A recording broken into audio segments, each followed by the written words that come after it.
आजिर video कथा हेबा ईश्वर चंद्र विद्यासागर विषय। ईश्वर चंद्र विद्यासागर 19 शताब्दी भारतर जड़े महान समाज संस्कारक शिक्षाविद एवं लेखक थिले। से 26 सेप्टेम्बर 1820 बंगाल मिदनापुर जिलार बेरसिंगा ग्राम जन्मग्रहण करथिले। एक गरीब परिवार आसुथिबारु युव विद्यासागर शिक्षा ग्रहण करने अनेक संघर्षर सम्मुखीन होइथिले, किंतु तांकर दृढ़ निष्ठा एवं शिक्षा प्रति प्रेम तांको तांको समयर सबुठारु सम्मानित विद्वान मानक मध्यरु जणे करिदेइथिला। तांकर विशाल ज्ञान जोगु तांको विद्यासागर उपाधि दिया जाइथिला, जार अर्थ ज्ञानर महासागर। विद्यासागर शिक्षा क्षेत्र में एक स्थायी अवदान रखिथिले।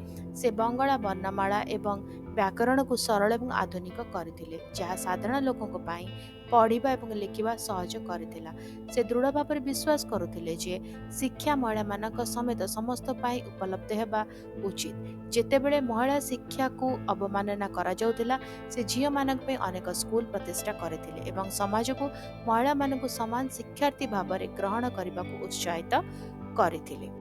से सामाजिक संस्कार रे मध्य अग्रणी थिले। बाल्य विवाहर कुप्रथा एवं विधवा पुनः विवाह उपरे निषेध महिला मानक बहुत कष्ट देइतिला। विद्यासागर साहसर सहित यह सामाजिक कुप्रथा विरुद्ध में लड़िथिले।